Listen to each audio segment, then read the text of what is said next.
국민 라디오.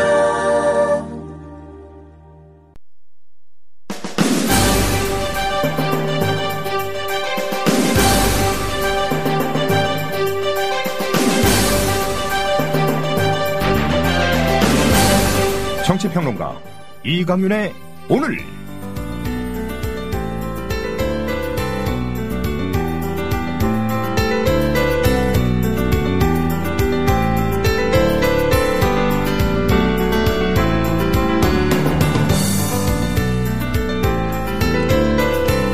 안녕하세요.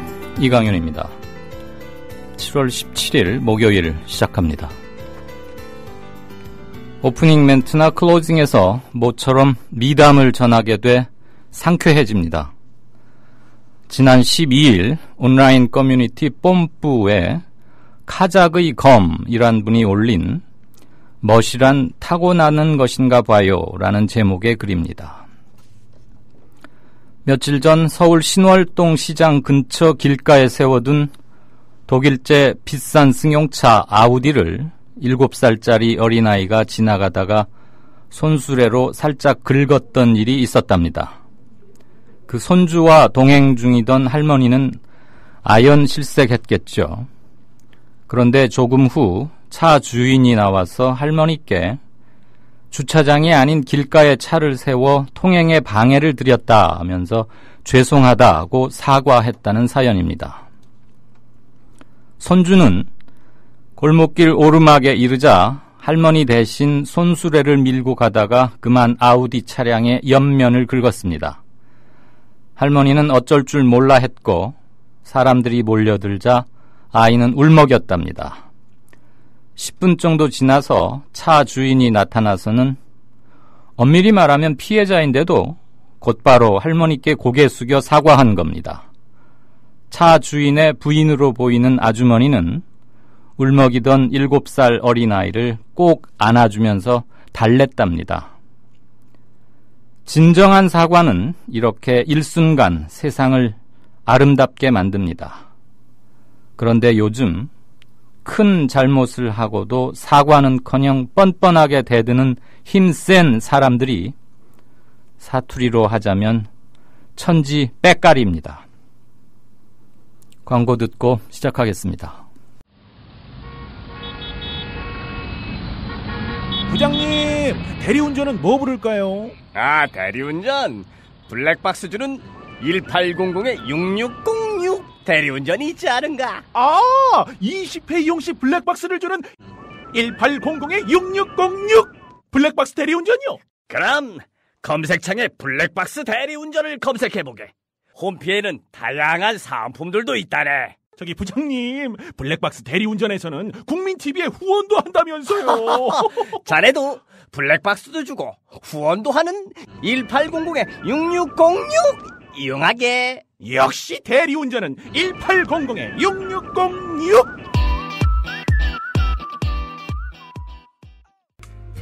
커피, 이제 아무거나 마시지 말자. 커피를 즐기는 사람들에게 질 좋은 한 잔의 커피는 하나의 권리입니다.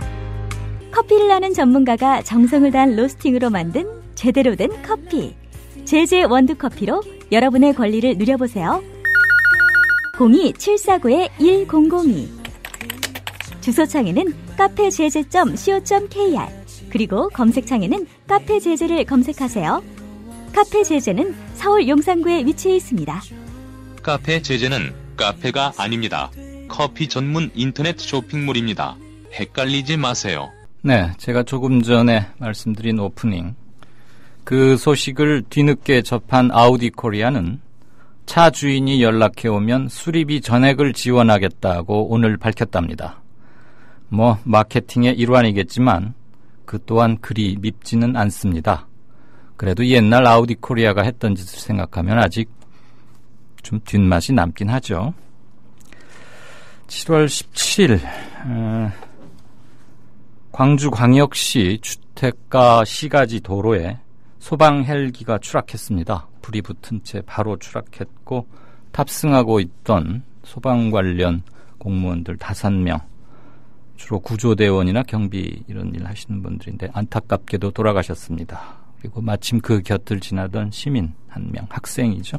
부상, 화상을 입었고요. 이들은 세월호 수색 작업을 마치고 소속 부대인 강원도로 귀대 중이었는데 날씨는 매우 나빴다고 합니다. 이따가 사고 원인 이런 것 좀 짚어보겠습니다. 여야가 오늘 임시국회 회기 마지막 날이죠. 오늘 오전까지도 세월호 특별법 관련 타결을 시도했는데 결국 일단 실패했습니다. 그래서 다시 임시국회를 곧바로 열기로 합의했고요. 임시국회는 7월 21일부터 8월 19일까지 한 달 기한으로 소집될 예정입니다. 여기에서 대타협이 일어나야 이 난국을 타개할 수 있지 않을까 싶습니다. 경제쟁점 시간에는 수도권의 광역버스 요금 인상 이런 거 하고 기금들이 공기업, 민간을 총동원해서 기금, 공기업 그리고 민간 차원의 자본을 총동원해서 경기 부양에 나선다. 최경환 부총리 체제의 경제 살리기 프로그램이겠죠. 이런 것들 허점은 없는지 짚어보겠습니다.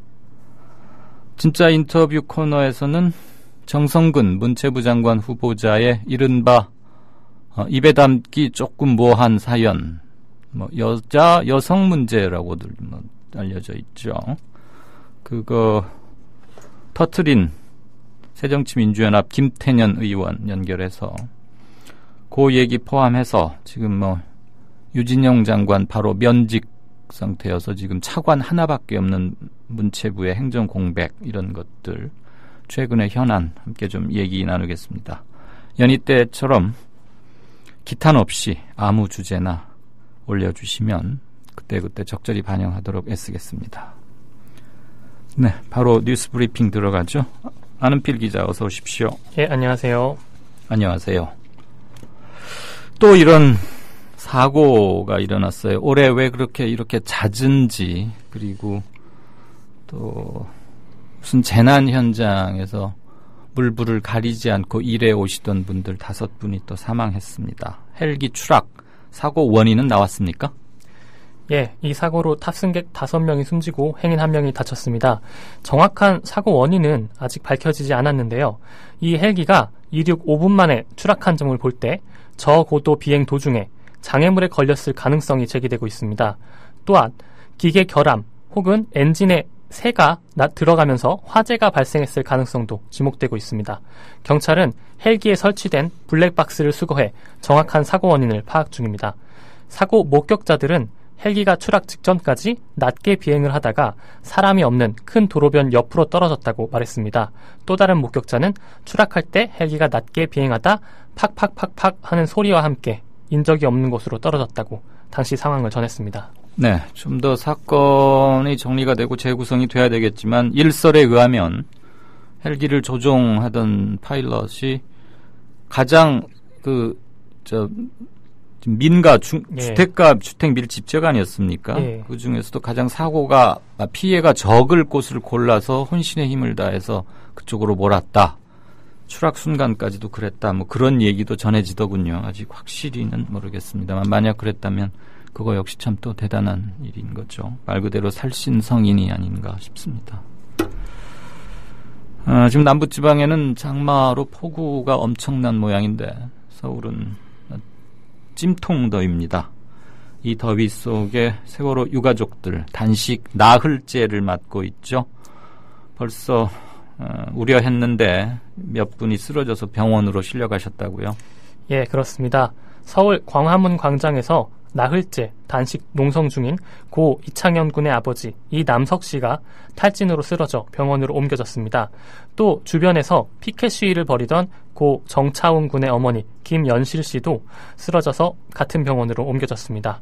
다행히 두 유가족 모두 생명에 지장은 없는 것으로 전해지고 있습니다.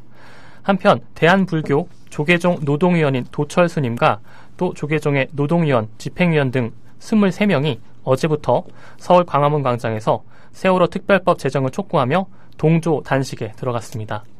네, 세월호 유가족들이 박근혜 대통령과 면담 요청했죠? 예, 세월호 김병건 세월호 가족대책위원장은 오늘 유가족들이 단식투쟁 중인 광화문 광장 앞에서 수사권과 기소권이 포함된 진상규명을 위한 특별법 제정을 촉구하면서 우리는 대통령과의 면담을 요구한다고 말했습니다. 또한 우리를 청와대에 불러 약속했던 특별법 제정이 거짓말이 아니었음을 분명히 확인해달라고도 말했습니다. 가족대책위는 기자회견에 이어 그동안 공개하지 않았던 희생자 학생의 동영상을 공개했는데요. 해당 영상 속 학생은 혜영이 도착했다고 하는데 진짜 살고 싶다라고 외쳤습니다. 가족대책위는 오는 19일 이번 주 토요일에 시청광장에서 특별법 제정 촉구 범국민대회를 열 계획입니다. 와, 혜경이 도착했다. 진짜 살고 싶다. 이렇게 외쳤었군요. 그게 아마 마지막 외침이 아니었나 싶습니다. 여야, 결국 이번 임시국회에서는 세월호 특별법 합의에는 실패했어요. 예, 그렇습니다. 여야는 세월호 특별법이 통과될 경우 설치되는 진상규명위원회에 동행 명령권을 부여하는 것에는 잠정 합의를 했습니다. 하지만 가장 중요한 수사권 부여에 대해서는 이견을 좁히지 못했습니다. 여야는 오늘 세월호 특별법을 포함한 계류법안 통과를 위해 임시국회 소집 요구서를 낼 방침인데요. 새누리당의 핵심 당직자는 오늘이 지난달 소집한 임시국회의 마지막 날이기 때문에 오늘 여야가 공동으로 소집 요구서를 제출해서 세월호 특별법과 민생 법안 등을 처리할 것이라고 말했습니다. 오늘 소집 요구서가 제출이 되면 국회는 사흘 뒤인 7월 27일부터 8월 19일까지 한 달간 열리게 됩니다. 새누리당은 조사위에 수사권을 주면 사법체계 근간이 흔들린다 그런 입장인데 참여연대는 그렇지 않다 반박 성명 냈죠? 예, 그렇습니다. 참여연대는 오늘 처음 시행해보는 것일 뿐 수사 및 기소 절차도 형사소송법을 따르니 사법체계를 흔드는 것은 전혀 없다며 수사에서 범죄 혐의가 있으면 기소를 할 수 있다는 것뿐이지 직접 재판을 하는 것도 아닌데 왜 사법체계의 근간을 흔든다고 하는 것인가 라고 오히려 되물었습니다. 네, 어제 박주민 변호사도 얘기를 했습니다만 일종의 특검법을 만드는 것이기 때문에 그 특별검사가 검사의 지위를 부여받아서 지금 검사만이 기소를 할 수 있으니까 즉 기소 독점주의인데 그렇게 하면은 전혀 문제가 없다. 지금 이런 얘기겠죠.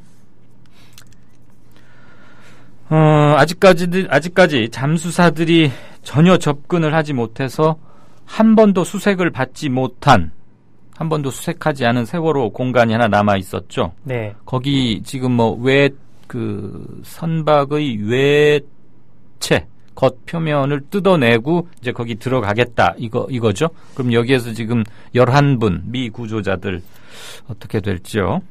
예, 그렇습니다. 사고대책본부는 지금까지 한 번도 수색하지 못한 4층 선미 다인실에 진입하기 위해서 어제 선 밑쪽 외판을 가로 2.4m, 세로 1.6m 크기로 절단했습니다. 또 절단 부위에는 보호막과 유실 방지막을 설치했습니다. 그동안 구조팀은 이 장소에 큰 장애물이 많아서 접근하지 못했는데요.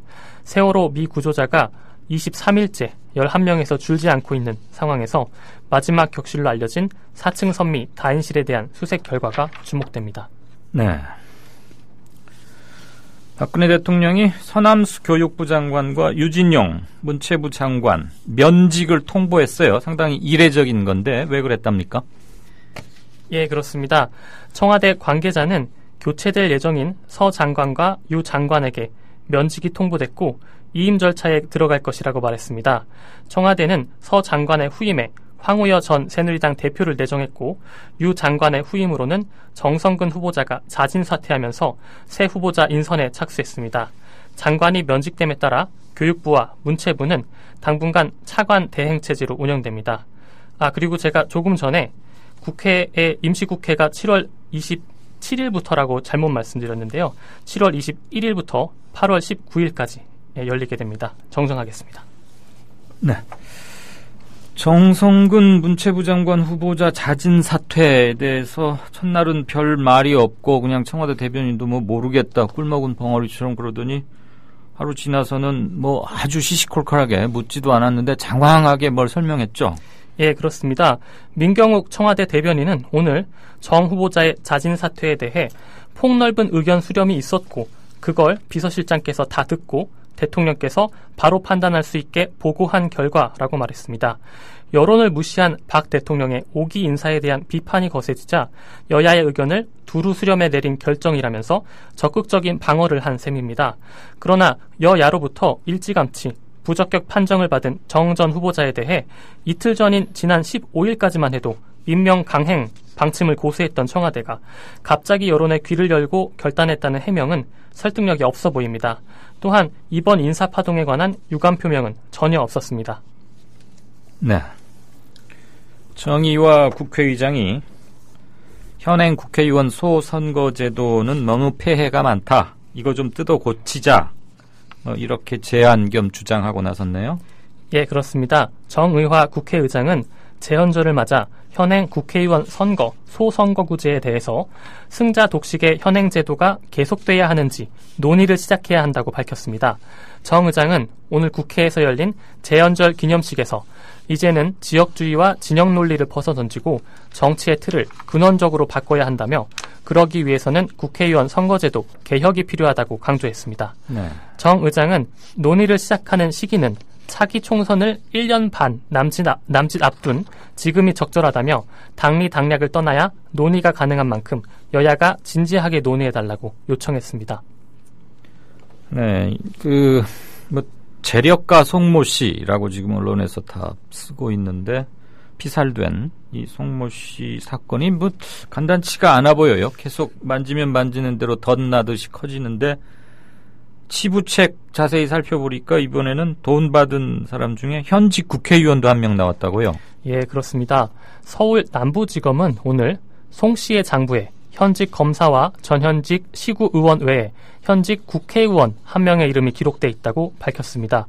그 해당 의원의 이름 옆에는 200에서 300여만 원의 금액과 식사 대접 등의 용도가 기재되어 있는 것으로 전해졌습니다. 검찰은 또 이틀 전인 지난 15일 송 씨의 사무실을 수색한 결과 지난 1991년부터 2006년 7월 이전까지 송 씨가 작성한 것으로 보이는 또 다른 장부 한 권을 확보했다고 밝혔습니다. 검찰은 새로운 장부에 대한 조사와 함께 장부를 수정액으로 지운 송 씨의 아들도 증거인멸 혐의로 입건할 계획입니다.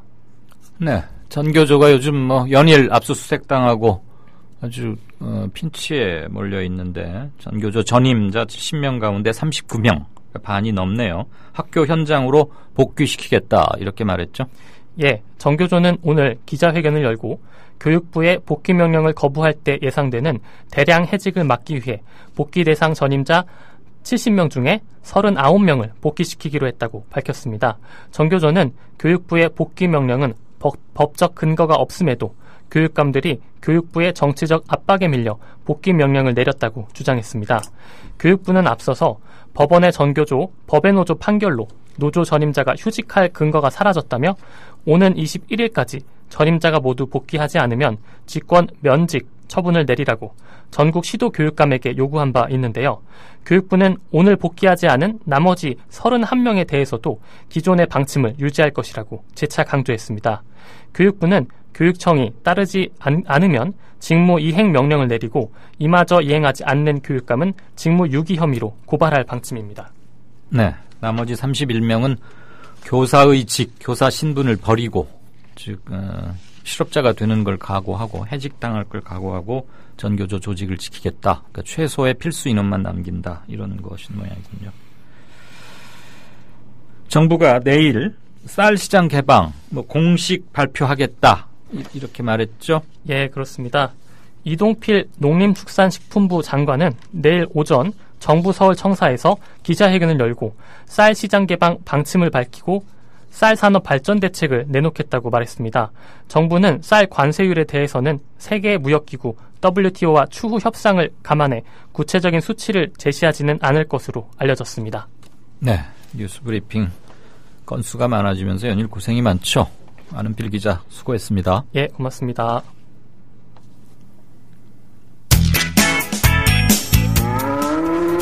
여보, 국민TV 조합비 이제 낼 때가 됐다고 하는구만요. 오, 그려.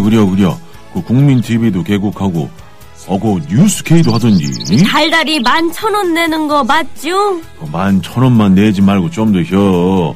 이 새싹이 돋아날 때는 물을 충분히 줘야 하는겨. 아이, 근데 인터넷으로 하려니까 보통 어려워서 뭔. 공정 언론을 꿈꾸는 미디어 협동조합 조합원이 해야 할 일. 조합비 납입입니다. 매달 고정 납입 어려우신가요? 월요일부터 금요일까지 아침 9시부터 저녁 6시까지 서울 전화 3144-0933 3144-7737로 전화하세요. 사무국 요원들이 친절하게 안내해드리겠습니다. 서울 전화 3144-0933 또는 3144-7737. 여기는 진짜 언론 미디어 협동조합입니다.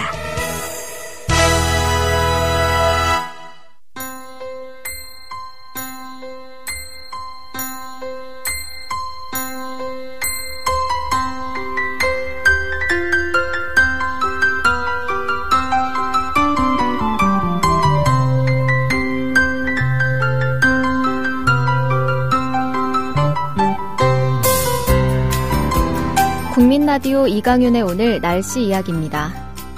오늘은 전국 곳곳에 장맛비가 내리고 있습니다. 한낮 기온은 서울 31도, 대전 27도, 대구 28도 등으로 어제와 비슷합니다. 현재 장마전선이 특히 남부지방에 영향을 주면서 호남과 경남지방에 주로 비가 내리고 있습니다. 이 비는 저녁에 그치겠지만 전북 지역은 늦은 밤부터 다시 비가 시작될 것으로 보이고 중부지방도 밤까지 산발적으로 비가 내릴 것으로 예상됩니다. 비의 양은 중부와 호남, 경북 지역에 20에서 60mm, 경남에는 10에서 40mm 정도입니다. 또 모레까지 국지적으로 돌풍과 함께 천둥 번개가 치는 곳이 있어 주의를 하셔야겠습니다. 오늘과 내일 서해와 남해상에는 안개가 끼겠고 바다의 물결은 0.5에서 1m 안팎으로 비교적 잔잔하게 일겠습니다. 주말까지 곳곳에 비가 내리겠고 이후 장마전선은 소강 상태를 보이겠습니다.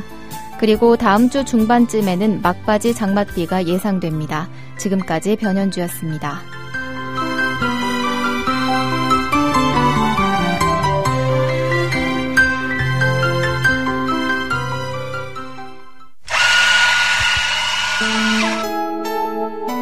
조합원을 위한 만남의 공간, 국민 카페를 아시나요?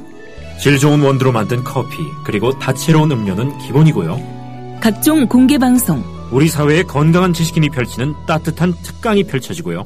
이거는 저 목사님이 신도들 많고 믿으십시오 할 때라든가 정부의 논법은 믿음의 문제가 아니고 특히 이 안보는 하나의 수리자 학이다. 즉 과학이라고 얘기를 했습니다. 특히 최재민, 김민기의 DD쇼가 열리고요. 지금은 굉장히 자유인 같은, 자유롭고 내가 한 시민으로서 내가 어떤 말이든 할 수 있는 사회가 됐으면 좋겠고. 서울 마포구 월드컵로 37 미디어 협동조합이 세운 카페 국민 카페로 여러분을 모십니다.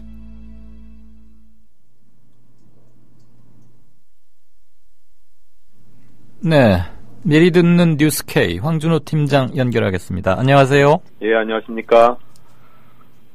오늘은 여보세요? 네. 예. 오늘은 뭐가 톱 뉴스입니까? 예, 오늘은 왜 이 사회는 고등학생들을 움직이게 하는가? 주제로. 좋습니다. 예, 오늘 성신여중고 박근혜 대통령의 예. 전고등학교 후배들이죠. 화상 경마장인가 뭔가로. 예, 화상 경마장 입장 철회해달라고 지난 14일에도 그 청와대 부근에서 저기를 했는데 시위를 했는데 오늘 국회에 왔습니다. 그래서 박영선 원내대표도 만나고 또 그 자리에서 이동필 농림축산식품부 장관도 있었고 그렇지만 이완구 대표는 만남을 거부했습니다. 그래서 화상경마장 같은 게 들어설 때 주민들의 반 이상의 동의를 받아야 된다 이런 식의 여러 가지 법안들이 지금 계류가 되어 있는데 네. 국회 안에 빨리 그걸 통과시켜 달라. 그리고 자기네 학교로부터 230m 떨어진 곳에 지금 세워져서 굉장히 큰 논란을 가지고 있는 화상경마장 입점을 철회해달라 이런 요구를 했습니다. 그런데 그런 사건도 있었고 또 다 잘 아시다시피 그제하고 어제는 단원고 학생들이 도보 행진을 했고요. 안산 단원고 학생들. 네. 그리고 또 어제 같은 경우에는 그 인천에서 학생 인권 운동을 하고 있는 학생단체가 있습니다. 거기에서 그 체벌에 관한 성명서도 냈고, 예. 그러면서 요즘에 고등학생들이 움직일 수밖에 없는, 직접 행동할 수밖에 없는 그런 상황에 대해서 좀 모아서 전해드릴 생각입니다. 4.19 때는 고등학생들도 시위에 적극 참여하고 그랬었죠. 예. 예. 그런데 오늘 아스나로라는 여성 학생 인권단체들한테 그 인터뷰를 하니까 그 재밌는 얘기를 했습니다. 어른들이 하지 못하는 일 때문에 너희들이 이렇게 고생한다. 이런 시각으로 우리가 보통 그렇게 보지 않습니까? 네. 그런데 그게 아니다. 이거는 우리가 원래 우리 권리를 지금 행사하는 것 뿐이다. 어른들이 해야 될 것을 공백을 메꾼다. 이런 식으로 얘기하지 말아달라. 이런 재밌는 주장을 해서 재밌고 의미 있는. 네. 그래서 그렇게 봐야 돼. 그렇게 볼 필요도 있겠구나 하는 생각을 하게 됐습니다. 주체적 권리 의식에 아주 일찍부터 눈뜬 그런 민주시민 교양을 미리 좀 몸으로 받은 세대 같군요. 예, 그리고 지난 6.4 지방선거 때는 고등학생들이 자기네들끼리 자체적으로 투표인단을 모집해서 투표도 하고 그랬던 단체도 있었습니다. 물론 예. 표본이 워낙 작아서 사실 저희 국민TV에서 그거를 같이 좀 해보려고 했는데 표본이 워낙 작아서 대표성이 너무 없다. 그래서 약간 일단은 당시에 보류했던 적이 있었습니다. 용산의 그 화상경마장 그거 반대하는 그 성신학교인가는 박근혜 대통령이 나온 모교죠? 예, 중학교, 고등학교 다 박근혜 대통령이 성신 여중고를 나왔습니다. 그럼 자기 후배들 얘기인데 뭐 대통령이 뭐라고 했답니까? 아직까지 반응은 없고요. 네. 알고는 계시나요? 오늘 그래도 농림축산식품부 장관이 온 걸 보면 이거 그냥 무시하는 건 아닌 것 같고 박근혜 대통령이 얘기를 하지 않았더라도 밑에서 장관들이 알아서 좀 관리하는 측면도 없지 않나 그런 생각을 해봤습니다. 알겠습니다. 정확한 팩트는 알려주지 않고 있습니다. 네, 멋있습니다. 톱뉴스. 고등학생들이 움직인다. 예. 다음은요? 예, 그리고 세월호 소식 아직까지 특별법에 대해서 계속 아마도 임시국회를 다시 열어야 되지 않을까. 오늘이 마지막 날인데. 하기로 했죠, 임시국회. 예, 그렇게 됐습니다. 그러면서 오늘 그 범국민 대책위, 그 다음에 유가족들 이런 분들이 특별법을 촉구하는 기자회견 이런 것들을 많이 했고요. 네. 또 그 사망한 단원고생의 누나가 그 가족대책위원회에서 악성 댓글 대응 담당을 하고 있습니다. 네. 그런데 최근에 승리 입학 문제 이런 것들 때문에 너희들 그런 것 때문에 이러는 거 아니냐 이런 비방글이 부쩍 늘어가지고 SNS에서 거기에 대해서 적극적으로 대응하고 제보를 해달라 이런 것들도 페이스북에 알리고 있어서 저희가 그런 내용도 전해드릴 예정이고요. 그런 악성 댓글이 아주 조직적으로 유포되는 느낌을 받지 않습니까? 예. 조직적으로 유포되는 것 같습니다. 네. 그래서 어딘가에서 또 어둠의 세력들이 움직이는 것 같고요. 예전에 몇 번 했다가 들킨 단체들 있잖아요. 시발단인가 뭔가. 예. 들킨 단체도 거기도 있었고 국정원도 있었죠. 국정원. 그리고 이번에 어제랑 그저께 단원고 학생들이 도보 행진을 했던 것들을 어떻게 보도했나 주요 언론들이 이런 것들에 대해서 정리를 해볼 건데 보도하지 않은 건 아니고요. 다 확인은 했습니다. 다행히도 확인을 했고 그런 것들이 그 스토리가 좀 있는데 미국의 MBC 방송 같은 데서 오히려 사실 첫날은 MBC에서 보도를 하지 않았습니다. 근데 그 사이에 미국의 MBC 방송 같은 데서도 영상을 내보내고 그런 과정이 있었는데 그거에 영향을 받았다고는 하기는 어려워도 이게 어쨌든 전 세계적으로까지도 조명을 받는 세계 언론 주요 외신에서까지도 조명을 받는데 하지 않나 싶었는데 어제는 결국은 하기는 했는데 어쨌든 그런 식으로 어느 정도의 분량과 각도로 어떤 각도로 이 도보 행진을 보도했는지에 대해서 정리해보는 리포트도 마련했습니다. 국내 외신을 다 체크해보겠다 이 말씀이죠? 예. 그 다음에 선거운동 개시했고 오늘 굉장히 날선 공방들을 펼쳤는데요. 그런 것들도 정리해서 보내드릴 예정입니다. 알겠습니다. 예, 9시에 뵙겠습니다. 네, 3시간 후에 보죠. 예. 지금까지 뉴스K의 황준호 팀장이었습니다. 5시 59분 30초 막 들어가네요. 게시판 잠깐 보고 다음 코너 들어가겠습니다. 뭐가 또 많아졌군요. 사진 작가.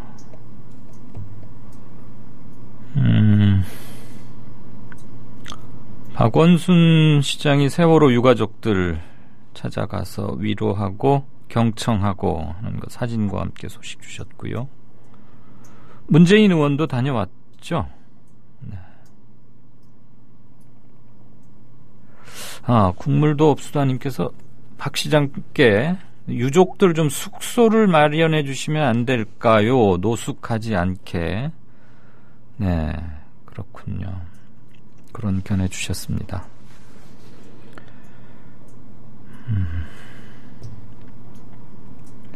동팔님께서는 어느 분이 1인 시위 비슷한 거를 하고 있는데요. 대통령은 몇 사람이 지켜주고 유가족은 국민 모두가 지킨다라는 글이 적힌 피켓 같은 것을 들고 있는 어느 시민의 사진을 올려주셨습니다. 참 압축적인 말이 사람을 뭉클하게 또는 힘을 주죠. 이 말도 그렇네요. 배경이 여기가 국회가 아닌가 싶은데 청와대 앞에 가서 해도 괜찮지 않을까 싶습니다. 전교조 사태에 대해서 파랑님께서 교육감님들 이제 시작입니다. 새누리당은 맞으면 고분고분해지니까 확 뒤집어주세요. 쥐눌당 쉐리라고 쓰셔가지고 이게 처음에 무슨 말인가 했습니다. 이런 건 약간 제가 조금 순화해서 읽겠습니다. 양해해 주십시오. 저는 이 꽃을 개망초꽃이라고 알고 있는데 망국초꽃 제가 잘못 알고 있었나요? 꽃 사진 올려주신 분도 계시고요. 세월호 미공개 동영상입니다. 유튜브에서 세월호 참사 미공개 동영상. 이게 URL까지 있는데 여기 스튜디오에 있는 아이팟 누르면 그 비활성화돼서 가지를 않아요. 이게 정말로 미공개 동영상인 겁니까? 아니면 기존에 언론에 보도됐던 것들 이렇게 편집을 한 건지 이따 봐야겠네요. 보신 분이 많으신가 봐요. 보다가 또 눈물이 났다. JJ 킴님께서 어제도 단원고 학생들 도보행진에서 애들 보니까 눈물 나던데 이렇게 써주셨군요. 미공개 동영상이 아직도 있다는 얘기는 좀 궁금합니다.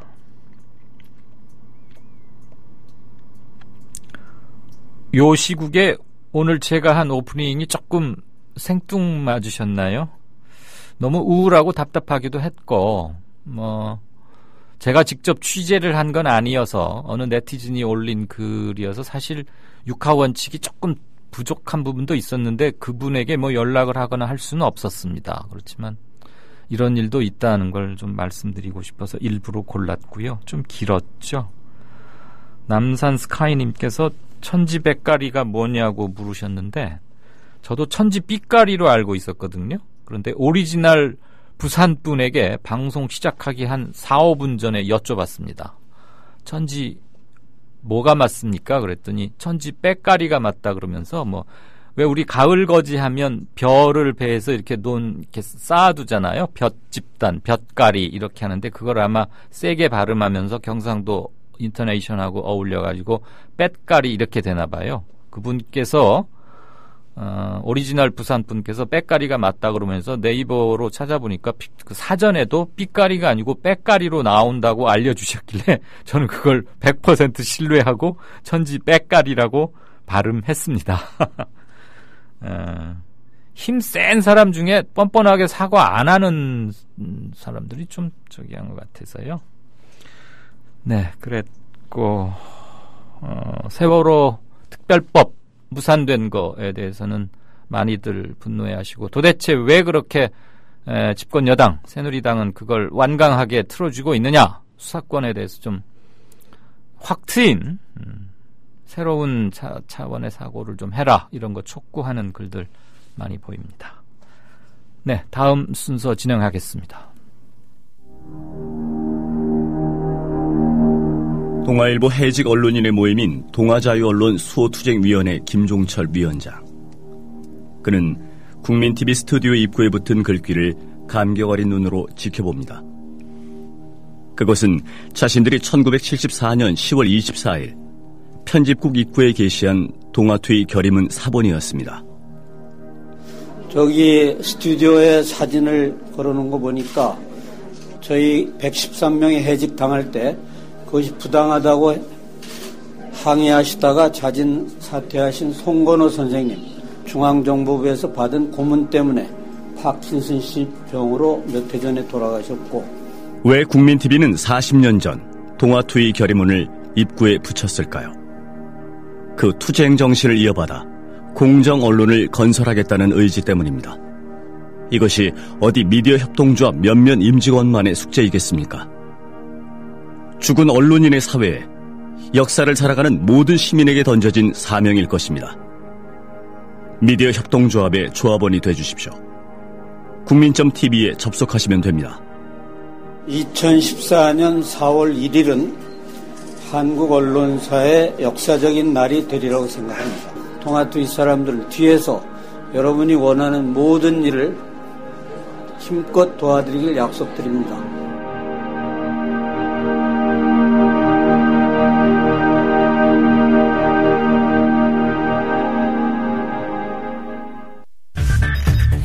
이강윤의 오늘, 이제는 정가 산책으로 함께합니다.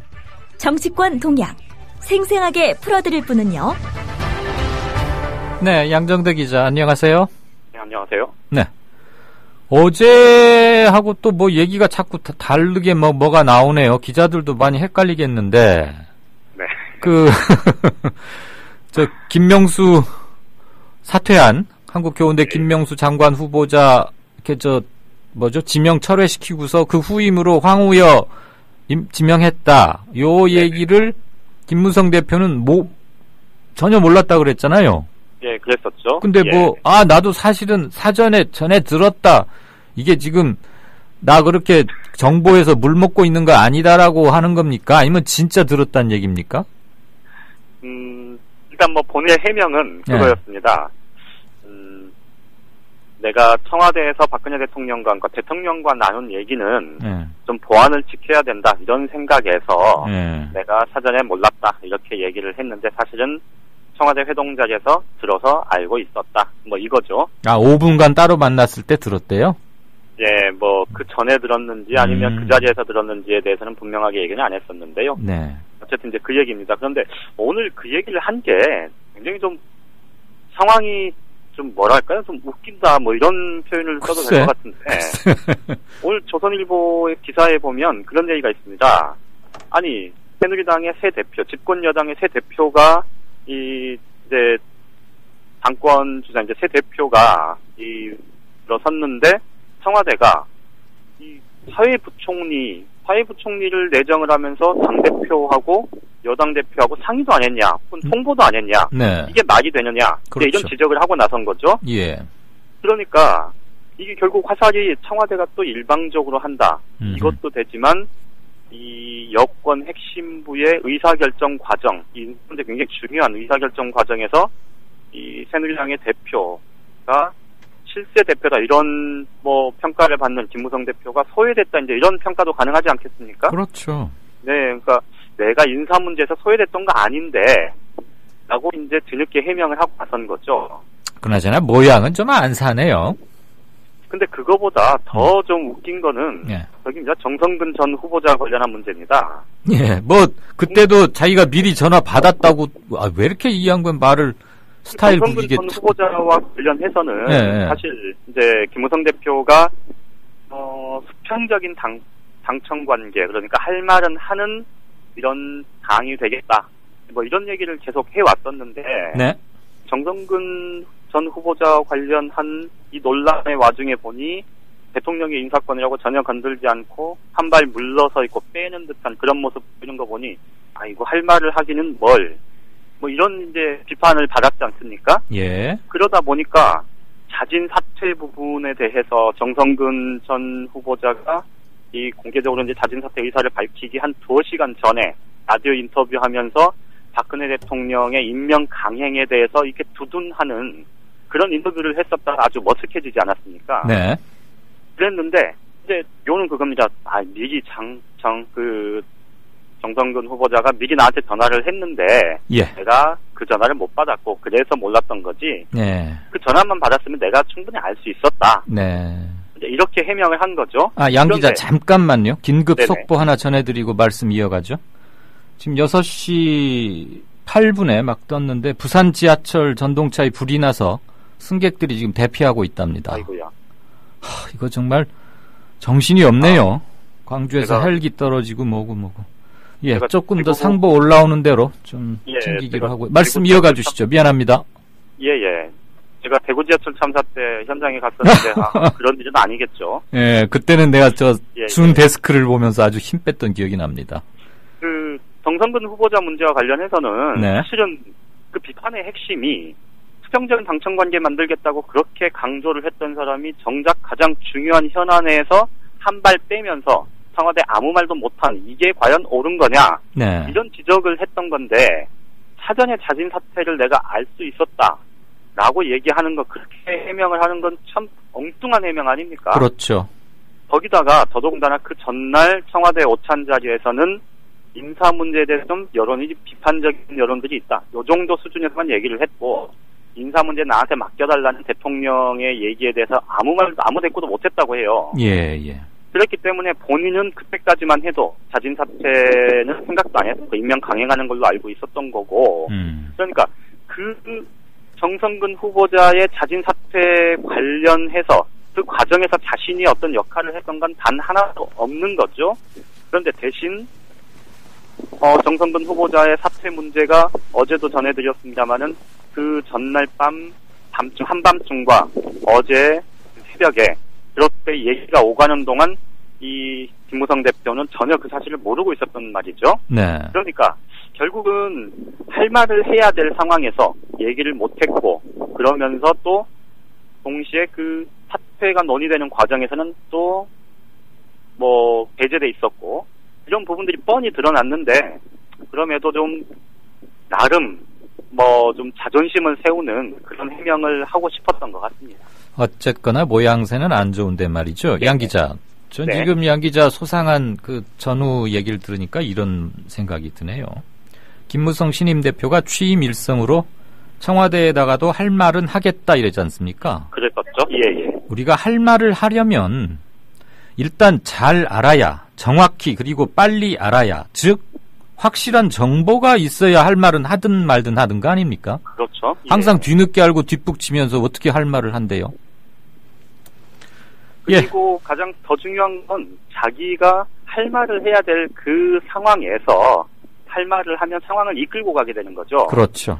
그런데 그렇지 못하기 때문에 이제 말씀하신 대로 정보에서 소외되는 거고 뒷북을 치게 되는 그런 증상이 있는데 이번 정성근 전 후보자 사퇴 과정에서는 딱 그 상황이었다고 봐야 되겠죠. 네, 지금 두 건, 그 김무성 후임의 황우여, 그다음에 정성근 자진 사퇴건 요 설명을 들어보니까 결국은 나 김무성이 친박은 아니지만 청와대와 잘 소통이 되고 있다. 그리고 내가 말했던 수평적인 당청 관계 이룰 수 있다. 뭐 이런 자신감 있는 것을 좀 밝히고 뉘앙스를 주기 위한 뭐 그런 액션 그렇죠? 같이 들리지 않아요? 그렇게 봐야 되겠죠. 사후적으로 내가 만만한 사람 아니야. 내가 소외되는 사람 아니야. 뭐 이런 얘기를 하고 싶은 거겠죠. 그래요. 어쨌거나 김무성 의원도 선수도 있고 산전수전 겪었다고는 하니까 앞으로 지켜는 보되 처음 며칠은 일단 스타일이 좀 구기는 것 같습니다. 그렇죠. 스타일 완전히 구겼다고 봐야죠. 네. 특히나 이제 국민과의 접촉 창구가 바로 이제 언론들 아닙니까? 네. 그런데 언론에다가 대고 처음부터 거짓말을 한 셈이 되고 그러니까. 예. 그걸 또 모양새가. 이렇게 주워 담는 것도 영 그래요. 가만히 있으면 잊어버릴 걸 뭐하러 한번 그러는지. 그나저나 예상은 됐고 우려했던 바이긴 하지만 세월호 특별법 일단 6월 임시국회 처리는 오늘이 회기 마지막 날이니까 네네. 일단은 무산되는 거고 네. 바로 임시국회를 또 소집하는데 우리 양 기자 기자실에서는 지금 이거 어떻게들 관측 전망하고 있습니까? 어느 선에서 타결된다 이런 거? 지금 21일 다음 주 월요일부터 이제 7월 임시국회가 한 달 회기로 시작이 될 것 같은데요. 네. 그런데 아마 730 재보궐선거 전에 타결이 되기는 쉽지 않아 보입니다. 아, 그래요? 네. 선거에 영향을 미칠까봐 좀 서로가 밀고 땡기길 계속한다? 새누리당 입장에서는 730 재보궐선거 전에 결론을 내지 않으려고 할 거고요. 네. 야당 입장에서는 계속 압박은 하겠지만 그 새누리당이 그렇게 하는 과정에서 이 선거에 또 당력을 모아야 되는 이런 부분까지 감안을 하면 네. 아마 야당이 특별한 이 문제를 이제 특별법 제정을 수사권 그리고 기소권은 조금 차후 문제더라도 그렇죠. 이 수사권을 관철시키는 그런 모수를 그걸 얻어내지 못하면 쉽지 않을 겁니다. 네. 그런데 야당 입장에서는 그거 얻어내지 못하면은 유권자들 앞에 야 우리 이거 해냈습니다라고 이렇게 합의 봤습니다. 추인해 주십시오라고 말하기 힘들죠. 그렇죠. 그러니까 서로가 이거는 선거 뒤로 미루는 게 서로에게 나을 것 같다 이런 계산을 충분히 할 수 있기도 하겠네요. 네. 아이고 이거 참 날도 더운데 이거 지질해서 못 견디겠습니다. 더군다나 오늘부터 비 많이 온다는 거 아닙니까? 저녁 때부터. 네. 제가 지금 국회 본청 바로 계단 세월호 가족들 농성하는 그 아래쪽에 있는데요. 네네. 참 올라가는 것 자체가 미안해서. 좀 그래요. 마음이 되게 무겁습니다. 네. 앞으로 양정대 타임이 발생되지 않도록 확실한 전파 보호처를 하나 찾아서 우리 통화 품질 높게 멋있게 품격 있게 정가 산책하십시다. 네, 알겠습니다. 잘 들었습니다. 네, 고맙습니다. 네, 지금까지 한국일보 양정대 기자와 함께 정가 산책이었습니다. 어제 국회 예산결산특별위원회 잇따른 총리 후보자 낙마로 결국 재활용된 장홍원 총리가 나와 한마디. 먼저 저희 거취 문제로 의원님들께 심려를 끼쳐드린 데 대해 송구스럽다는 말씀을 드립니다. 민망스러운 마음을 금할 수가 없습니다. 새정치민주연합 청청래 의원이 인사참사에 대해 이를 개인적 문제라고 볼 수 있냐며 총리를 겨냥.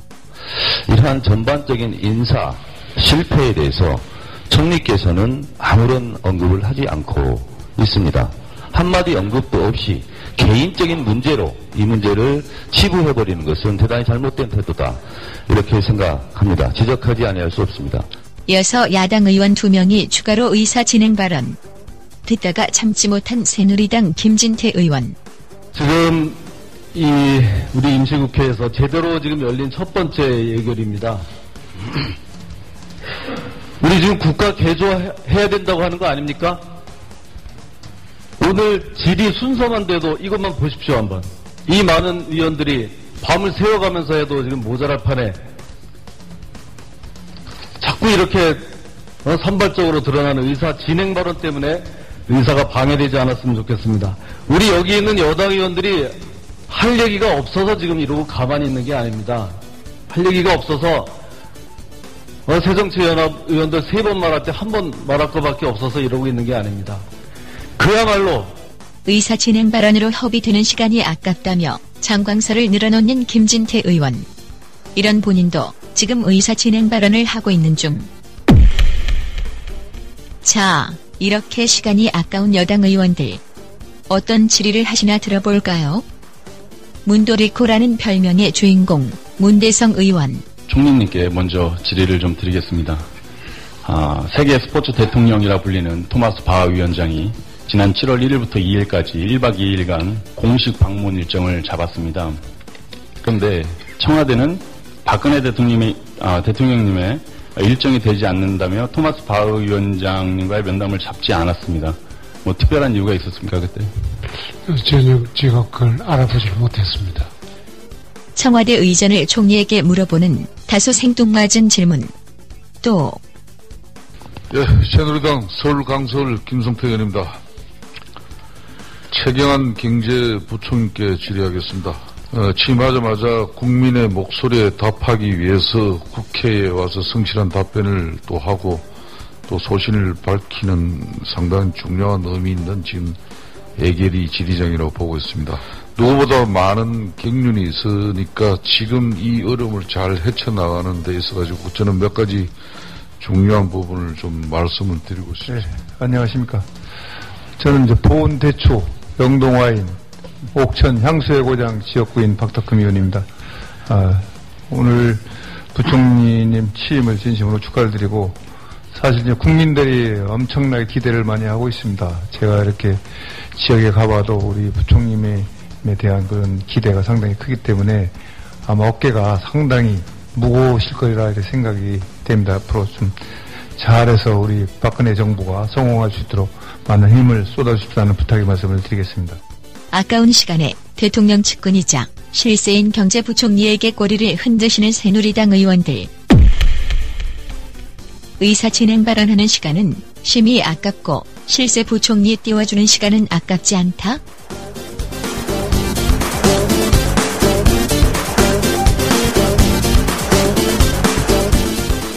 사람은 곧 하늘이다. 우리 사람은 모두 골고루 잘 살 천부적인 권리를 하늘로부터 받고 태어났다. 신약 외세를 몰아내고 우리 한번 정말 좋은 세상 만들어보자. 우리나라가 일본 놈한테 합방당하고 소위 한일 늑약이 맺어져가지고 나중에 나라를 다 뺏겼어요. 동학 농민들을 다 때려 죽였기 때문에 녹두꽃이 떨어지면 청포장수 울고 간다.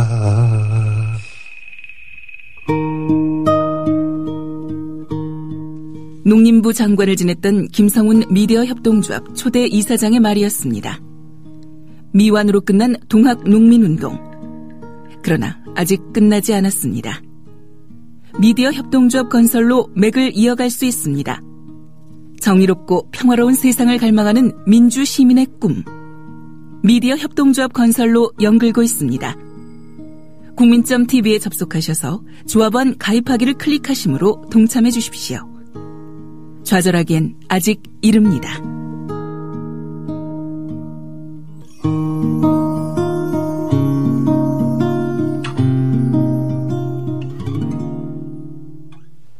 네, 진짜 인터뷰 들어가겠습니다. 국회 교육문화관광위원회, 좀 길죠? 상임위원회 이름이. 야당 간사인 김태년 새정치민주연합 의원 전화로 연결했습니다. 의원님 안녕하십니까?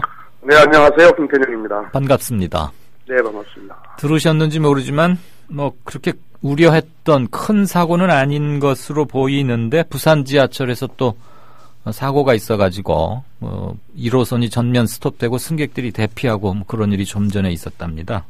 혹시 전 뉴스 아직 못 봤어요. 아, 그러셨어요? 예. 아니 요즘 그냥 무슨 소리만 들리면 가슴이 덜컥덜컥해서 네, 그러네요. 하도 염려가 돼가지고 네. 또 나란 일 하시는 분이니까 알고 계신가 알고 계시라 해서 드렸고요. 지금 상임위 소속된 상임위가 교육문화관광위원회인데 공교롭게도 교육부 장관, 문화관광부 장관 둘 다 이번에 사고를 쳤잖아요. 예. 그 사고 지역구 사령관이세요, 말하자면. 정성근 의원 입에 올리기 이렇게들 쓰던데 저도 일단 그렇게 표현은 하겠습니다. 그것에서 발군의 정보력과 기민한 이런 걸 보여주셨는데요. 어떻게 아셨습니까? 사퇴하셨으니까요. 네. 구체적으로 더 말씀드리기는 좀 그렇고 하여튼 많은 제보들이 있었습니다. 예. 그러면 언론에 보도된 것들이 대각 맞아 들어갑니까? 팩트가? 그 이상은 그 이상 더 이상 말씀 안 드리겠습니다. 아유, 아주 점잖고 신사신데.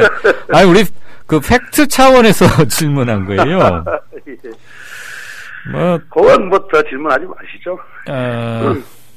중요한 건 10몇 년 전, 20몇 년 전의 어떤 실수보다는 지금 그것을 얼마나 정직하게 국민께 고하고 반성하고 용서를 구하느냐 이런 것일 텐데 아마 많은 분들께서 화가 난 지점은 정직하지 못한 뻔뻔하게 거짓말하다가 녹음 틀어주니까 바로 이렇게 들통나고 이런 것이 아니었나 싶고요. 바로 그 점인데요. 네. 이분은 인사청문회를 해보니까 아예 청와대의 사전 인사 검증이 있지 않습니까? 그래서 본인이 200가지 항목을 본인이 기록을 해서 체크를 해서 제출을 하는 게 있어요. 네. 거기서부터 거짓말을 했던 거예요. 애초부터. 아예 처음부터 작심하고 음흠. 그 문제와 관련해서 거짓말을 해서 장관이 되겠다.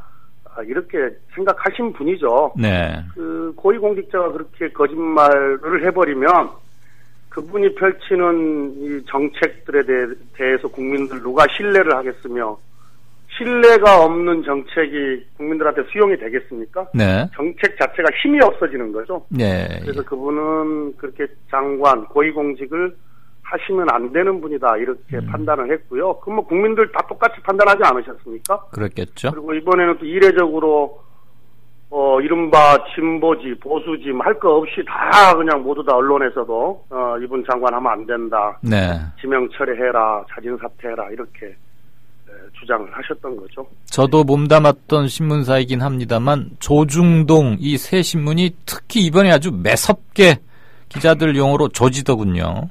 문화까지. 문화까지? 저기요. 네. 이 점은 그래도 꼭 여쭤봐야겠습니다.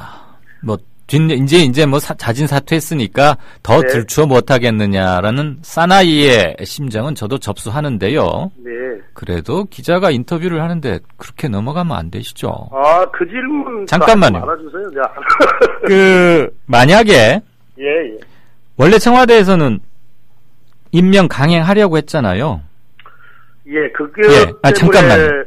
예, 임명 강행하려고 했는데 이게 툭 불거지니까 어떤 얘기가 오갔는지는 모르지만 아무튼 자진 사퇴 형식으로 급박하게 아침에 움직였지 않습니까? 하여튼 임명을 강행하려고 했던 건 사실인 걸로 보여요. 네, 왜냐하면 지명 처리를 안 했으니까. 김명수 후보자만 지명 처리했으니까. 예, 청문 보고서를 다시 보내라고 그렇죠. 재송부를 했기 때문에 그렇게 네. 보였고 또 마침에 그 청와대 민경욱 대변인인가요? 대변인인가요? 네네. 강행할 것처럼 그런 뉘앙스의 브리핑도 있어서. 네.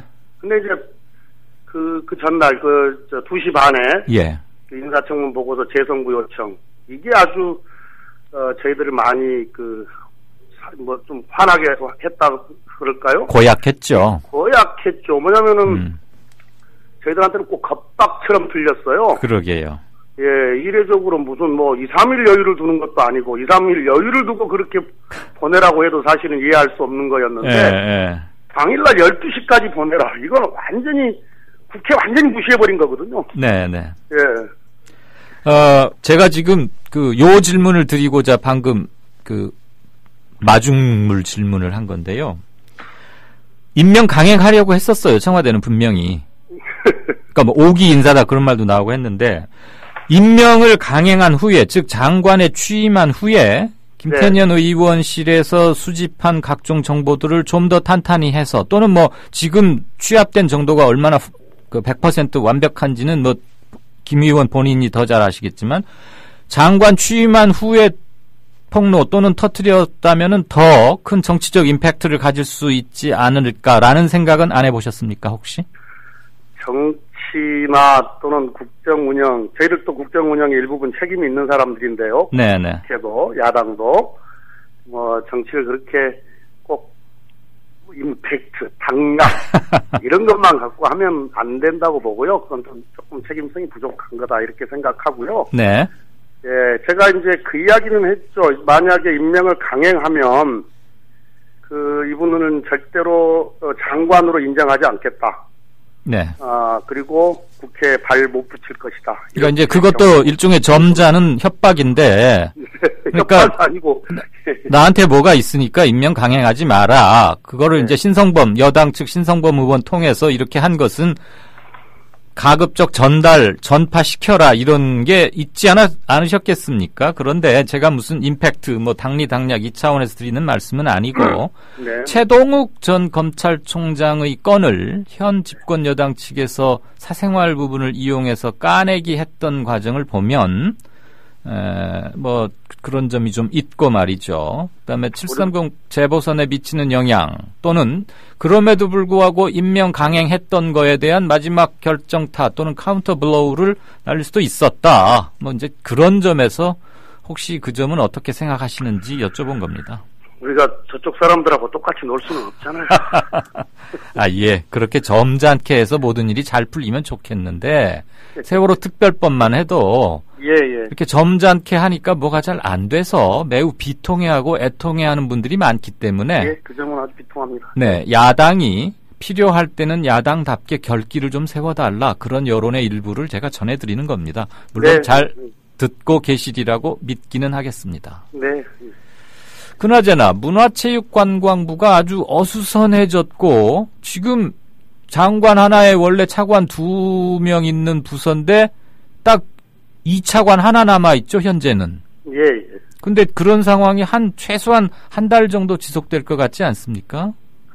그렇죠. 지금 아직 사람 못 구해놨다고 하니까요. 예. 사람 구해서 인사청문 요청서 보내고, 15일 이내에 인사청문하고, 또 20일 이내에 임명하고, 혹시 또 잘못되면 또 한 열흘 정도 또 기간 가고, 예. 이러니까 한 달 정도 갈 가능성이 높죠. 근데, 저는 이렇게 면직 후임 장관이 지금 임명되지도 않았는데, 네. 장관 둘을 한꺼번에 이렇게 면직시키는 것이 도저히 이해가 가지를 않아요. 그렇죠. 예, 이게 흔한 일도 아니고. 흔한 일도 아니고요. 제 기억으로는 거의 없었던 것 같은데요. 네네. 예, 이게 대통령은 국정 운영과 관련해서 무한 책임을 지시는 분인데, 네. 스스로 이 셀프 국정 공백 상태를 만드는 건데, 이게 혹시 김명수, 정성근 두 후보자 낙마한 것에 대해서 이게 야당과 국민을 협박하는 거 아닌가? 예. 국정 공백이 장관 둘이 없고 국정 공백이 이렇게 오래 가는데 다음에 우리가 추천하는 이 장관 후보는 반드시 해줘야 되는 거 아니냐, 뭐 이런 식의 협박 아닌가라고도 보여져서. 배째라? 예, 좀 별로 좋아 보이지 않습니다. 예, 근데요. 또 감정이 있는 건가 싶기도 하고. 근데 국정 운영 이렇게 하면 안 되거든요. 그러니까 네. 이렇게 하면 안 되니까 저도 아까 야당 의원들 너무 점잖게 하시지 말라 그런 거예요. 쟤들 인사청문회 하는 거 봤지 않습니까? 그래서 점잖게 한 건 아닙니다. 저기요. 곁에서 잘 지켜보셔서 좀 아실 텐데. 네. 유진용 장관 나름대로 소신도 있고 그랬던 네. 분으로 저도 출입기자 하면서 좀 접해보기도 한 적이 있어요. 예. 오래전이지만. 근데 뭐가 그렇게 밉보여서 당신 잘린 거야 라고 면직 통보까지 했답니까?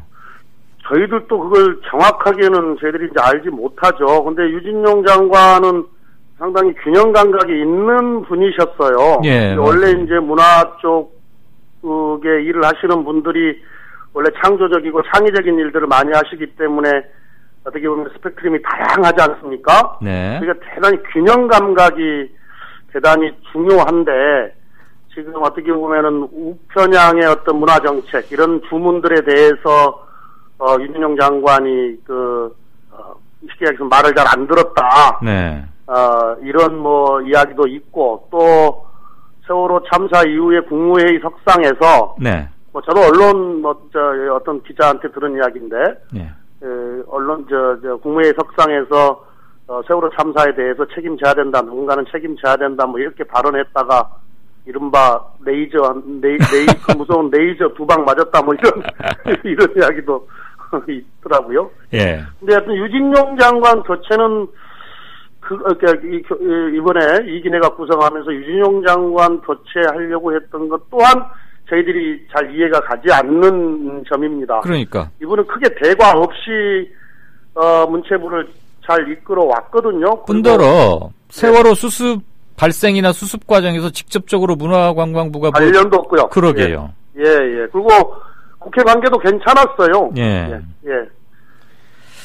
그래서 그 점이 좀 이상한데 예전에 이분이 참여정부 때도 그 청와대 언론 담당 비서관하고 배째들이죠 이러면서 그때 물러났던 전력이 있고 아무튼 할 말은 하는 분이죠. 예, 강단이 있습니다. 강단. 예, 강단이 있으시고 예. 저희들이 이제 국회에서 상임이나 이런 거 해보면 잘못한 것은 분명하게 자기들이 잘못했다고 딱 인정하고요. 예. 또 자기들 본인이 생각하기에 할 얘기가 있다 그러면 또 가리지 않고 또 할 얘기 또 정확하게 하시고 예. 그런 분이셨어요. 그리고 문체부 내에서의 이 공직자들한테도 상당히 좋은 평가를 받고 있던 그런 장관으로 알고 있었는데. 맞습니다. 예, 이번 2기 내각 구성하면서 교체 멤버로 포함된 것 보고 조금 의아했었습니다. 그것도 그렇고, 내 코가 석잔데 지금 장관도 없고 후임도 없는데 굳이 면직 통보 사실을 공개까지 하면서 그 말은 당신 잘렸으니까 넌 나가 뭐 이런 건데 그런 거예요. 예. 이 양반 유진영 전 장관이 이제 전 장관이라고 해야겠죠. 실국장 그러니까 공무원에 꽂히던 시절에 그때 문화부 출입 기자들 사이에서 문화관광부 직원에서 유일하게 영혼이 확실히 살아있는 것을 느끼게 해주는 공무원. 네. 유진영 씨가 꼽혔다는 점은 그냥 참고로 말씀드립니다. 그 얘기 그렇게 느꼈습니다. 네, 그 얘기는 뭐 그 정도 하고요. 네, 네.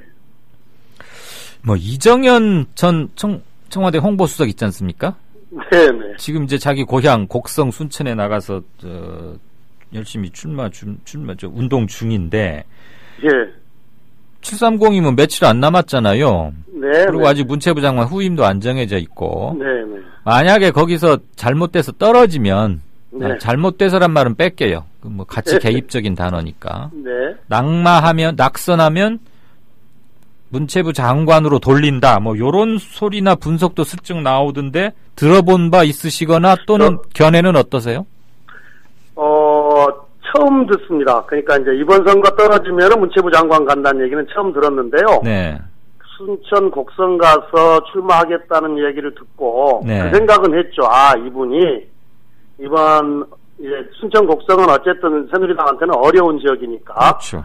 예, 이번에 통과 의례 한번 거치고 청와대 바로 나오자마자 장관 가기는 조금 민망스럽잖아요. 더더욱이나 세월호 참사의 일정 부분 책임을 지고 어떤 나오신 분이라서 바로 장관에 가기는 조금 민망스러운 점이 있어서 한번 통과 의례를 거치려고 한다라는 것은 뭐 짐작은 했었습니다만은 만약에 이제 이번 선거 떨어지자마자 간다 이러면은 그건 또 어떻게 보면 국민을 우롱하는 거죠.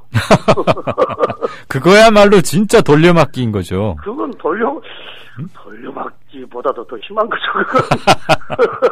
심한 거죠. 아무튼 이게 선거라고 하는 게 민주주의 꽃인데, 민주주의 꽃인데 당선되면 좋고 당선 안 되면 뭐 장관 가겠다. 그것도 지금 이제 공백이 발생한 문체부로 가겠다. 이러면은. 글쎄요. 어떤 국민들이 납득할 수 있겠습니까? 그런 걸 보고 바둑에서는 꽃놀이패라고 합니다. 좋은 얘기 같아요. 그렇게 되면 안 되죠. 그건 상식적으로 받아들이기가 힘들고요. 네. 예, 정치나 국정 운영이 다 상식적인 수준에서 그렇게 이루어져야 되지 않습니까? 근데 상식이 안 통한 지가 지금 판을 치고 있어갖고 예. 어떤 일이 벌어질지는 모르겠습니다만은 저는 설마 그러기야 하겠는가, 그렇게 무대뽀로 하겠는가, 그런 생각은 있습니다. 아주, 그걸 그렇게 하면 아주 무도한 일이죠, 그건. 예. 상식 안 통한 지가 지금 하루 이틀이 아니고 한두 건이 아니어서. 예. 이제 문화 쪽은 그 정도 하고요. 예. 김명수 교육부 장관 후임으로 이제 황우려 새누리당 전 대표가 지명이 됐는데, 합당한 분이라고 보십니까?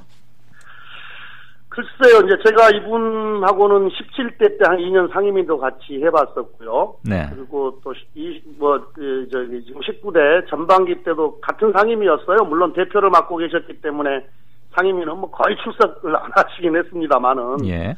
근데 부드럽고 나름 또 이렇게 소통 능력도 있으신 분인데, 다만 이제 제가 하나 염려와 기대가 있는 것은 뭐냐면 이게 같이 교차하는 건데요. 예.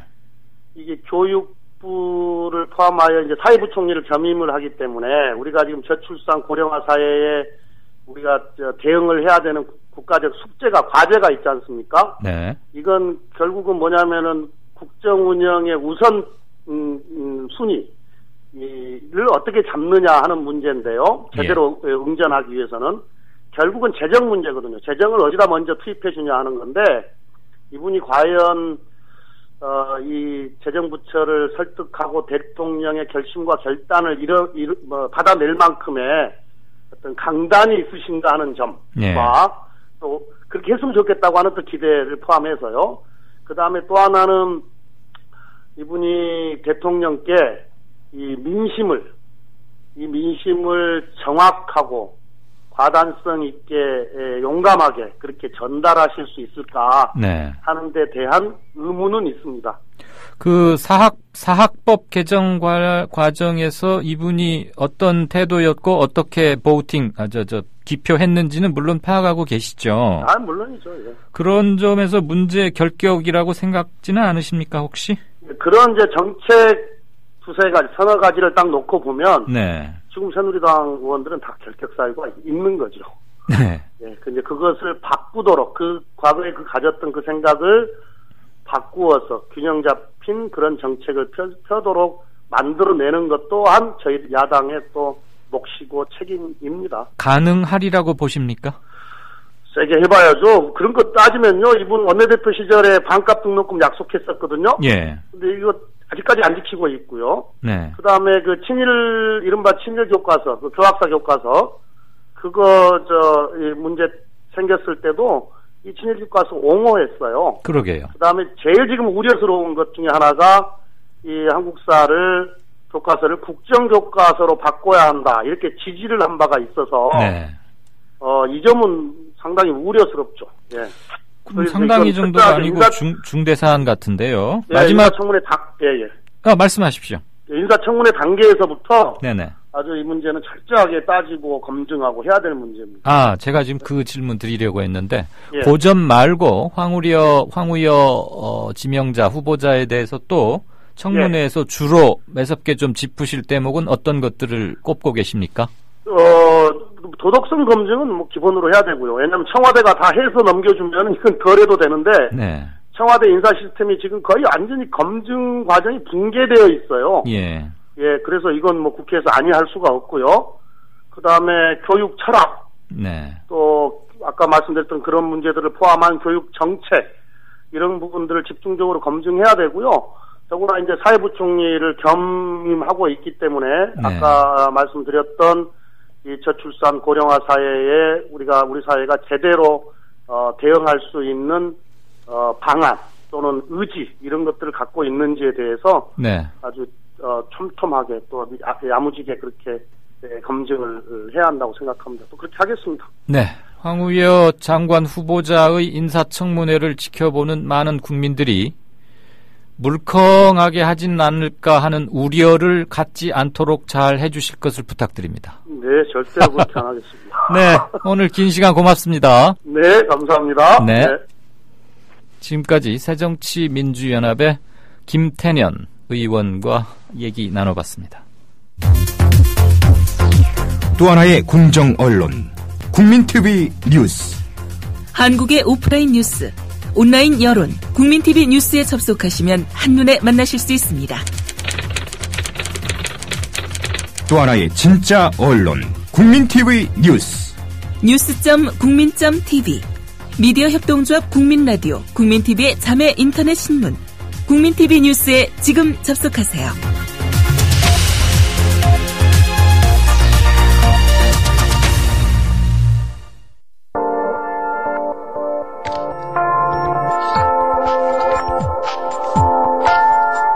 지금 여러분께서는 정치평론가 이강윤이 진행하는 국민라디오 시사 프로그램 이강윤의 오늘과 함께하고 계십니다. 계속해서 오늘의 경제 쟁점을 짚어봅니다.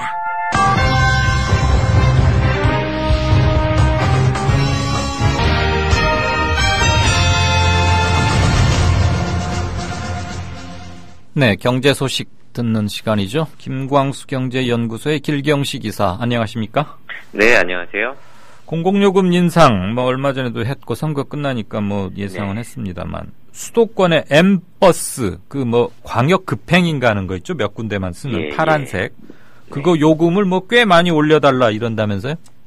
일단 국토부가 M버스, 그러니까 수도권 광역 급행버스의 요금 인상을 검토하고 있다라고 하는데요. 네. 일단 버스 업체의 운송 원가, 또 운송 수입을 검증을 해서 요금 인상이 필요하다라고 하면 기재부와 협의를 해서 인상을 할 계획이다라고 오늘 일단 밝혔습니다. 예. 근데 말씀하신 것 네네. 먼저 말씀하세요. 예. 일단 말씀하신 것처럼 요금에 대한 인상 그 폭이 적지가 않습니다. 현재 2,000원인데 여기에 이제 50% 인상을 요청해서 3,000원으로 요금 조정을 해달라라고 현재 신청을 한 상태입니다. 지금 M버스나 일반 광역버스, 이른바 뭐 주홍색인가 빨간 버스라고도 흔히 부르는 거기에 나라에서 보조를 좀 해주고 있는 거 아니에요? 지자체에서 보조를 해주고 있습니다. 지자체도 나라 돈이니까. 네네네. 그래서 그게 이제 적자가 나기 시작한 지가 꽤 오래됐습니다. 특히 이제 지하철도 그렇고 버스도 그렇고 대중교통들이 다 마찬가지 상황인데요. 그래서 뭐 한동안 버스 회사에서 이제 운전기사들과 같이 파업도 하기도 하고 해가지고 여러 가지 문제들이 좀 많아서 그 이후에 정부에서 꽤 많은 돈을 매년 보조를 해주고 있는 상황입니다. 근데 적자폭이 상당히 큰데 왜 상황이 이 지경까지 왔던 겁니까? 일단은 운송조합에서는 버스 한 대당 하루 한 20만 원 정도 지금 손해가 나고 있고 300대 이상이라고 하니까 적자폭이 굉장한데요. 하루만 해도 얼마야 그게? 그러니까 일단은 근데 이게 운송조합의 자체 분석 자료다 보니까 정확한 제대 운송 원가라든지 수입을 좀 분석을 해볼 필요가 있는데요. 그동안 국토부에서 여러 가지 민자 사업이라든지 관련한 분석을 한 용역 자료들이 제대로 된 자료가 거의 없어서 실제적으로 이 제대로 상황을 이번에도 알기는 좀 쉽진 않을 것 같아요. 근데 일단 큰 틀에서 왜 이런 문제가 발생했는지 좀 살펴보면 일단은 구조적으로 이 버스 사업이란 게 처음서부터 대중교통 설계 자체에 좀 문제가 있는 것으로 보여지고 또 두 번째는 아무래도 이게 공공성이 있는 분야다 보니까 정부에서 요금을 좀 이렇게 통제를 하고 있는 상황입니다. 그래서 이게 오래전서부터 좀 너무 낮은 수준으로 눌러놓다 보니까 버스 회사들 또 이제 여러 공기업들이 이제 더 이상 이 비효율을 건드리기 좀 힘든 상황이라서 계속해서 공공요금 인상이 되고 있는 것으로 보여집니다. 일단 말씀하십시오. 구조적인 문제라는 게 어떤 문제냐 하면 대표적인 대중교통 수단이라고 하면 많이들 아시는 것처럼 지하철하고 버스를 들 수가 있는데요. 이 둘이 뭐 비슷한 것 같지만 또 성격이 굉장히 많이 다릅니다. 일단 지하철은 노선을 만드는데 돈도 엄청나게 많이 들어가고 시간도 굉장히 오래 걸립니다. 그래서 이거는 주로 광역 간에 연결을 하거나 아니면 지역에서도 이제 거점만을 연결해주는 어떻게 보면 순환 교통수단 같은 큰 이렇게 어떤 흐름을 해주는 교통수단이라고 하면 버스는 상대적으로 노선을 만들기가 좀 지하철에 비해서 용이한 편이고 또 세밀한 운송, 그러니까 지역 안에까지도 이렇게 운송이 좀 가능한 편이라서 지자체든지 국가든지 대중교통 노선을 설계를 한다라고 하면 이 지하철과 버스가 상호 좀 보완적으로 작동할 수 있도록 설계를 해야 되는데 지금 우리나라에서는 처음에 지하철 노선을 만들 때서부터도 제대로 된 수요 예측이나 이런 것 없이 좀 무리하게 지어된 부분이 있고 특히 이제 부동산 시장하고 관련해서 지하철이 들어서면 아파트 값이 오른다라고 해서 건설 회사나 기득권을 가진 세력 또 정부 이렇게 뒷거래 이런 것들 관련해서 지하철 노선이 굉장히 좀 심각하게 왜곡이 되어 있는 상황입니다. 필요하지 않은 곳에도 많이 들어가 있고 필요한 곳은 오히려 들어가지 않은 상황도 많은 지금 것으로 파악이 되고 있고 또 버스도 마찬가지로 이 지하철하고 보조적으로 운영이 되기보다는 노선이 중복되어 있거나 또 연계가 잘 되지 않아서 효용이 떨어지는 경우도 많고 따로 국밥 그거 좀 고쳐야 돼 진짜. 아까도 말씀하셨지만 이 보조금을 주다 보니까 보조금을 노리고서 쓸데없는 노선을 만든 경우도 굉장히 많이 있어서 여러 가지로 부작용이 지금 많이 발생을 하고 있는 상황이고 또 정부에서는 왜 이 공공요금을 그럼 계속 이렇게 억누르고 있었냐 국민들이 부담이 될까봐 억누르고 있었다라고 하면 좋겠지만 실제적으로는 고환율이라든지 여러 가지 물가 상승을 유발하는 정책들을 국가에서 많이 시행을 해왔는데요. 그런 요인들을 상쇄시키기 위해서 가장 쉬운 방법이 공공요금을 무리하게 억누르는 겁니다. 그러니까 본인들의 어떤 정책 실패를 감추기 위해서 그동안 공공요금을 억제를 해왔던 거고 이걸 이제 더 이상 공기업이나 버스 회사가 건들 수가 없다 보니까 이런 부분들이 이제 계속 공공요금 인상으로 나오고 있는 거라고 할 수가 있겠습니다. 말씀 듣고 보니까 일단 아까 그 수요 예측이 잘못된 점이 하나 있고 그다음에 정확한 무슨 원가 산출을 위한 자료 이런 것들을 찾기가 쉽지 않다. 있겠죠.